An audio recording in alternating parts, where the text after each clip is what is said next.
Kentucky poses the last chance for North Carolina to get an elite level non-con win this season. Gotta make the most of it.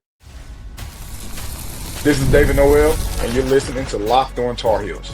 You are Locked On Tar Heels, your daily podcast on the UNC Tar Heels. Part of the Locked On Podcast Network, your team every day.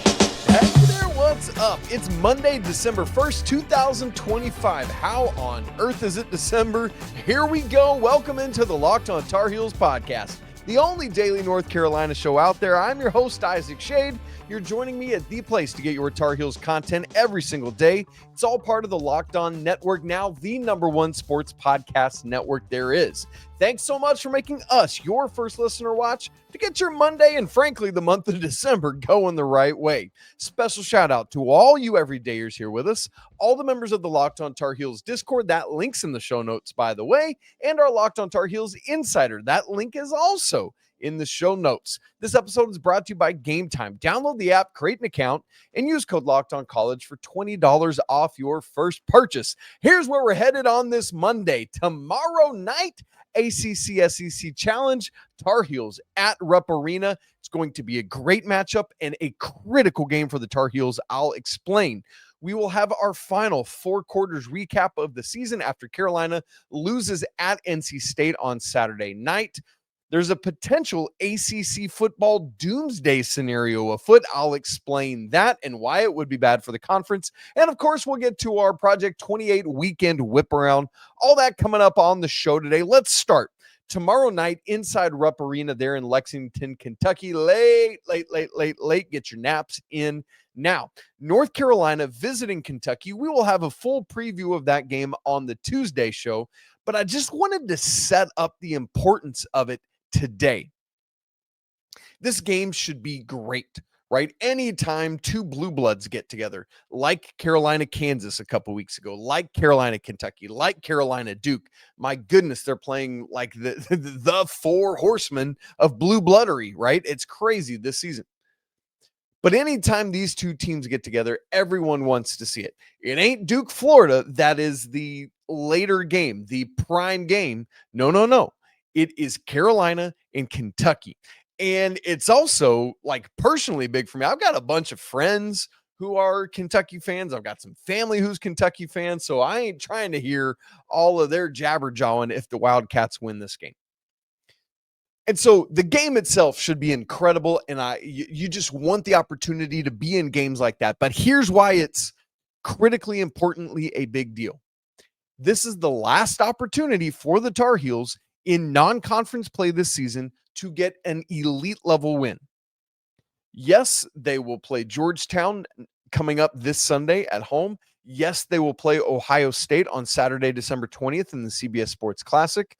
And they've got some other non-con games, but none of them reach to the level of this Kentucky game or this Kentucky team. Georgetown playing better. They've taken a couple of L's now. Carolina should win that game at home. I anticipate they'll be favored by a good margin. The Ohio State game, that one is a good game, but a tier clearly below the tier of this game. Either of those games are games that Carolina could lose. Let's not mistake that. But they should not. Carolina should beat Georgetown. They should beat Ohio State. This is a game coming into it where, as I record right now, we don't have the line yet from FanDuel, although I could, I'm sure, grab the KenPom line for it really quick. Carolina is a 9-point underdog at KenPom, 84.75. KenPom gives Carolina a 20% chance to win this game. Now I'm intrigued. Let's go look at what Torvik says about this basketball game. Stand by with me here as we get to it. North Carolina at Kentucky, 6-point underdog. So less so there, but still an underdog nonetheless. So Carolina coming into this game unexpected to win. But neither Georgetown or Ohio State are top 25 teams. Heck, they're not top 10 teams. I know Kentucky isn't ranked there, but part of that right now is that they're not full strength. They've been without Jaden Quaintance all season. They've been without Mo Diabate recently. They've been without Jalen Lowe most of the season. Hopefully Carolina catches a break there, because they didn't catch the Darren Peterson break like Duke did when they played Kansas. And so as you look at this and you think about it, Carolina has had 2 elite level games right now, the Kansas game and the Michigan State game. And who knows how any of Kansas or Michigan State or Carolina is going to progress this season, but both in terms of long-term historic notoriety of those two schools and programs and how they're playing this season, those 2 games are the elite games of non-con play. Same with Kentucky. Yes, they have not looked like the top 5-ish team yet that many thought they would be this season. But again, I think injuries are playing a critically big role in that. For the Tar Heels, they have a chance to beat historically one of the other biggest programs in the nation, and a program and a team that's expected to be really, really good this season. And this is the rubber match then, because you beat Kansas and you lost to Michigan State. And so now, because you had that with Kansas and all eyes were on it, that was a standalone, crazy high-level Friday night game. That's what a lot of people were watching. Thursday on Thanksgiving. Yes, a lot of people were watching NFL, but this was a national game on Fox that everyone was tuned into. And I'm guessing that a lot of America saw that and was like, I don't know about this Carolina team. They're not that great. Right? Carolina pushed and they had opportunities and chances, but they didn't do it. And so now you get this ACC-SEC challenge moment where the eyes of everyone are going to be on Florida Duke leading into this game, and then on Carolina Kentucky after it. That anytime these 2 programs get together, there's just so much recognition and notoriety that comes along with it. And if you're Carolina, you're licking your wounds a little bit after the loss against Michigan State, where everyone says, you're not tough enough. You weren't there. You didn't run good enough offense. You took too many threes, right? These are all the storylines that we've said coming out of that game. And if you're North Carolina, you've had to kind of look at yourself and say, all right, so who are we going to be and what are we going to do? Well, now we've got a chance to go to Rupp Arena and do it. And the other thing there is that, think back to the ACC-SEC challenge last year, where the ACC was utterly embarrassed. I mean, it was atrocious what the SEC did to the ACC. And this year, the ACC is looking better, but the SEC is still very strong. Carolina has a chance, as does Duke before them, to prove that the ACC is in a better spot this year. Duke is hosting the reigning national champions, who have looked not as good as people thought they might early this season, and Duke's looking great, unfortunately for Carolina, but fortunately for the ACC. Carolina on the road at Kentucky might be catching them at a break. So if Duke and Carolina can both win tomorrow night, that'd be huge for the ACC and the national impressions of our conference. So this is big. This matchup is at the Carolina level, at the Carolina beating Kentucky level, at the ACC defeating the SEC and making our conference look better level. There are so many ramifications to this. But again, I think the critically, for Carolina's season, for resume building, that's what it comes down to for me. This is your chance, your last elite game of the non-conference schedule, to prove to America, to the selection committee, to whatever else, that you are a team to be reckoned with this season. But it's got to happen tomorrow night. So again, we'll have more of a preview of that game on tomorrow's show, but I just wanted to set up that framework and that context for what Carolina is looking at. All right, the football season has come to an end with Carolina's embarrassment at Carter Finley Stadium on Saturday night. One last 4 quarters recap from Carolina NC State, and we'll do that coming up in just a second. Right after I tell you about Game Time, the World Cup is coming back to North America for the first time since 1994. And with 48 teams for the first time ever, it's going to be massive. And let's be honest, though, getting tickets to this thing is usually the hardest part because the world is ready to party. That's why the Game Time app is coming in clutch, finally giving fans a real advantage when it comes to snagging seats. With Game Time, you can track price drops in real time, get alerts when great seats open, and buy tickets the moment they hit the app.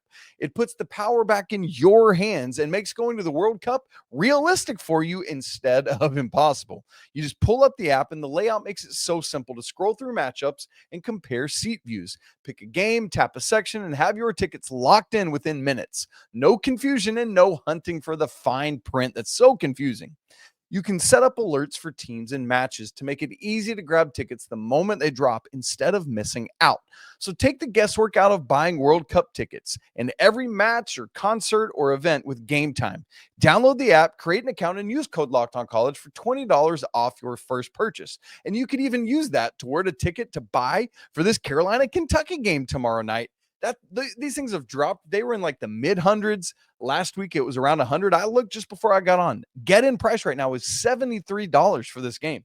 That is a steal. Plus the $20 off, you're looking at $53 to get in the door. That's great. So again, download the app, make an account, and use code LOCKEDONCollege for $20 off. Terms apply. Swipe, tap, ticket, go. Game Time.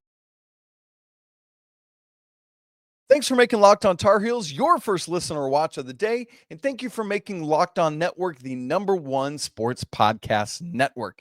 It's time for our 4 quarters recap of the Carolina NC State game.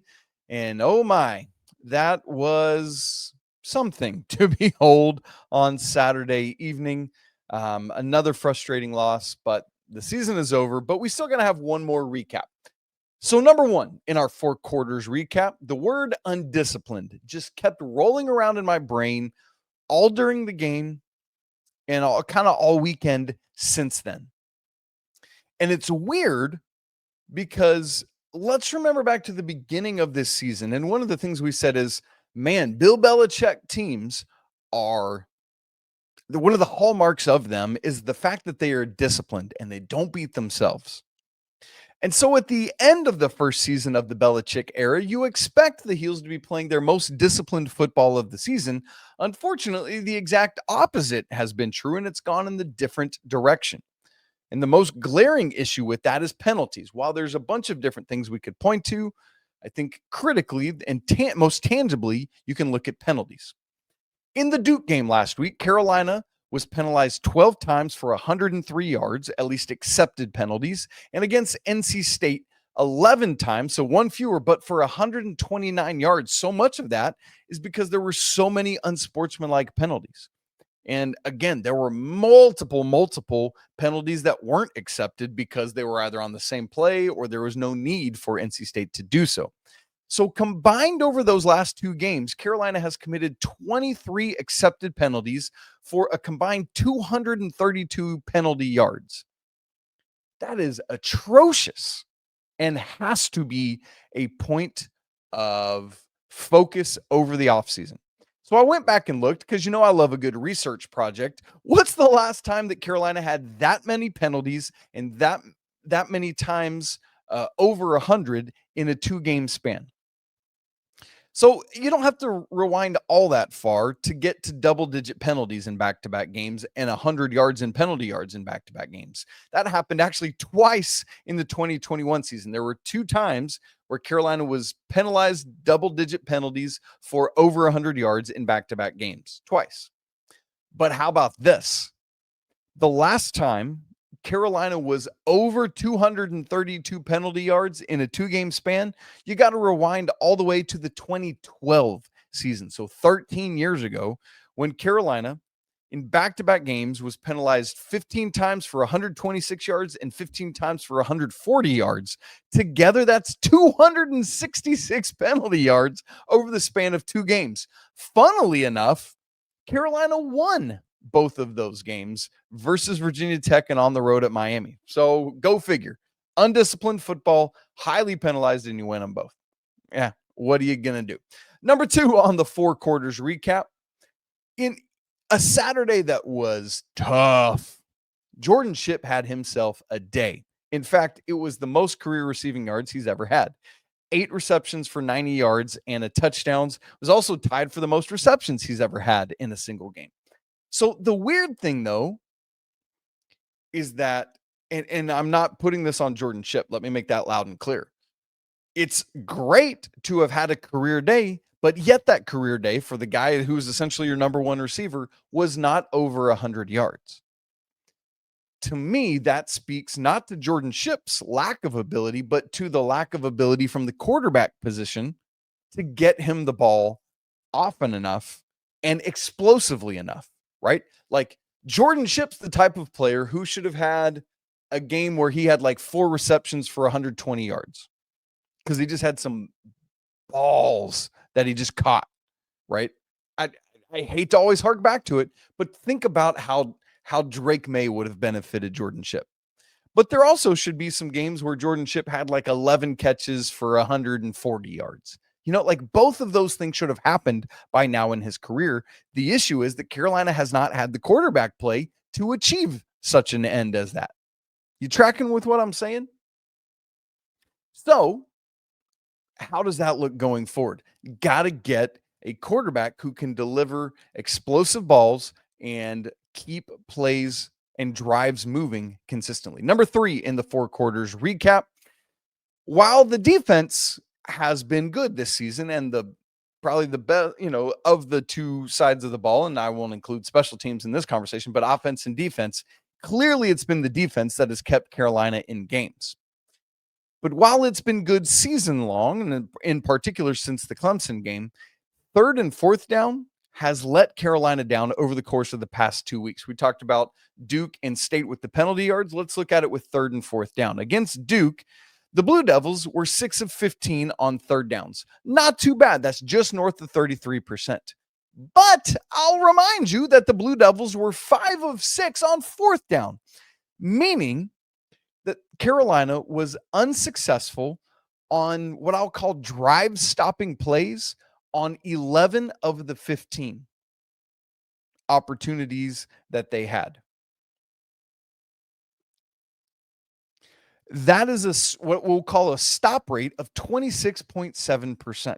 That's not good enough. Against State on Saturday, they were 50% on 3rd down conversion, 6 of 12. Not great, but you add in the 4 for 4 that they were on 4th down, and that means even worse than the Duke game, Carolina was unsuccessful on, again, what I'm calling drive-stopping plays on 10 of those 12 plays, which was a stop rate of 16.7%. That is not going to get the job done.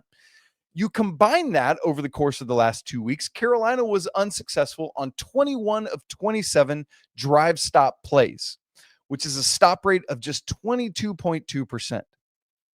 You cannot win ball games if the better of your units can't get off the field on 3rd or 4th down.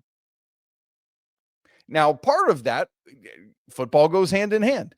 They're out on the field a ton because the offense isn't able to sustain a ton of drives. But it's not all on the offense. Like a lot of that is the defense as well. But you had your specialty plays, right? You had the trick, the fake punt against NC State. You had the fake field goal against Duke. You're not going to stop all those. Sometimes the team's just going to get you. I mean, that's just football. But my goodness, man, it is tough. Number 4 in the 4 quarters recap. How about one more positive to wrap it all up? Rece Verhoff. I don't think we gave him enough love this season. What a weapon he was for the Tar Heels in the kicking game. Was perfect. Absolutely perfect on extra points this season. And was 19 of 23 on field goals, some of which were very difficult. That is the 3rd most field goals in a single season in Carolina history. And you think about an offense that struggled. Rece Verhoff was a weapon when they could get it. It didn't even have to be super close because he was able to do work. You think about the Wake Forest game, for example. He had 4 made field goals. He missed 2, but all 4 made field goals were over 40 yards. How many college kickers are out there doing that, including, don't forget, that 57-yarder just before halftime? I mean, that's crazy. Rece Verhoff, Thank you for being a Tar Heel. Great weapon.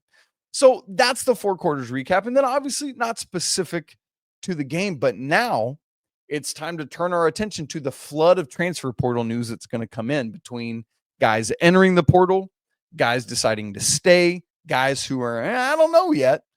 We're going to have to keep our eyes on all that. Obviously, the portal is not officially open yet, but when it does, man, it's going to be crazy. So, like, we just talked about Jordan Shipp, that he's basically already said, I'm in. I ain't going anywhere. Now we got to work hard. I love that. On the other hand, another wide receiver, Chris Culliver, on Sunday expressed his intent to enter his name into the portal. Let's be specific there. Again, it's not technically open yet. And then you've got others like Kamori House was kind of uncommittal either way. And I get that. Like, I wouldn't want to be confronted by a reporter or media member right after my final game, a frustrating loss. Like, what are you doing now? Are you staying or are you going? Dude, like, let me get out of it. So Kamori House, non-committal, but understandably so. You know what I'm saying? All right. Speaking of football, ACC basketball, as we said, is looking better this year. But ACC football is in a world of hurt.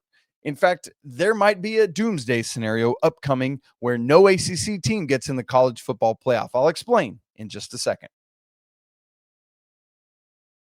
Right after I tell you about Omaha Steaks, y'all, the holidays always feel a little better and easier when you already know the perfect gift, and Omaha Steaks makes it almost too simple.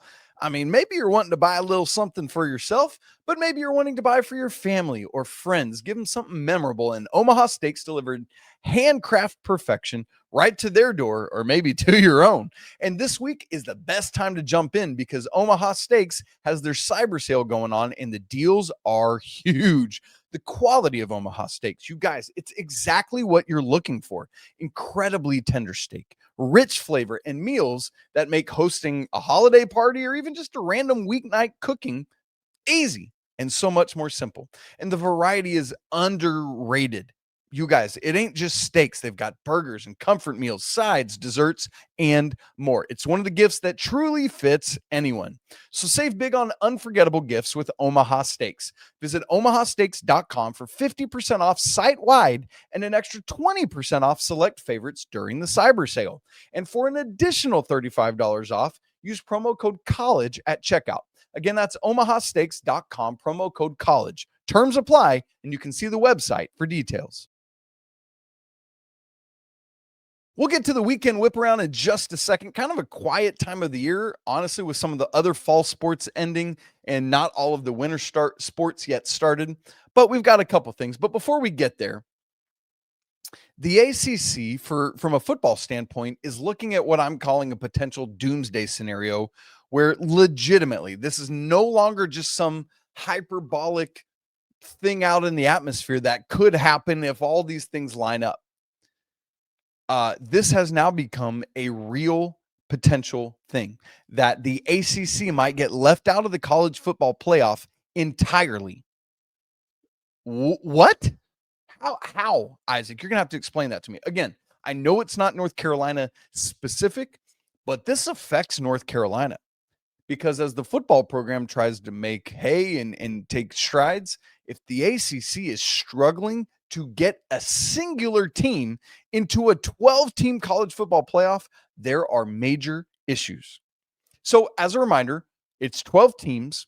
There are 5 automatic qualifiers. I'll explain who those are, and 7 at-large berths to the next best 7 teams.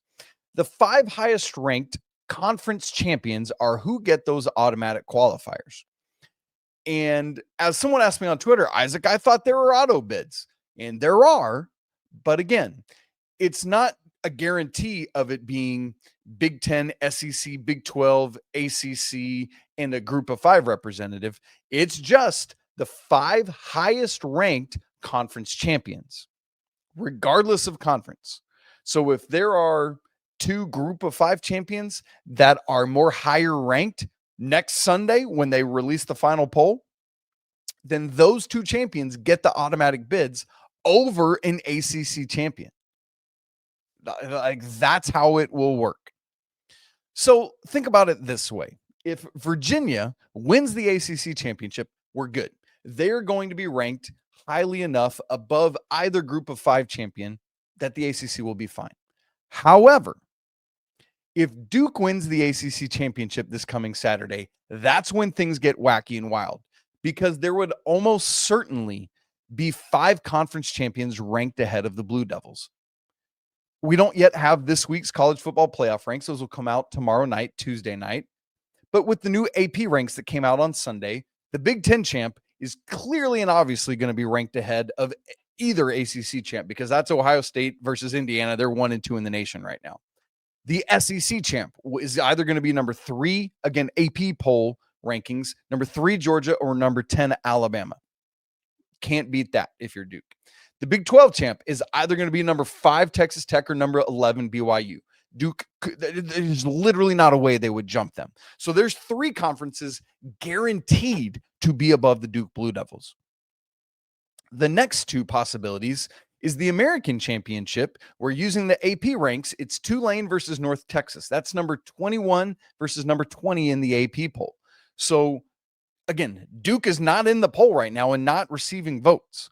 So it doesn't matter which American team wins, Tulane or North Texas, they would be ranked ahead of Duke.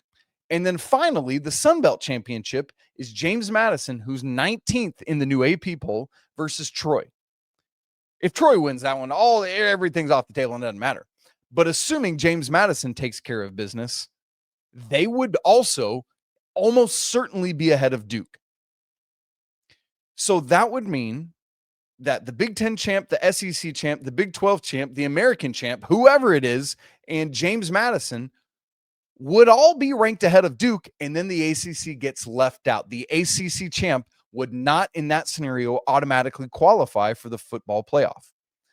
And of course, there's also the possibility of Miami getting an at-large. But as a reminder, even though there are 12 teams, it's not just about getting into the top 12. Miami would have to be ranked 10th to get in as an at-large. Why? Because that 11th seed is going to go to the ACC conference champion or one of the 2 from Sun Belt or the American. Same with the 12th team. So it's not good enough for Miami just to get to 11 or 12 in the CFP poll. They got to get to 10th.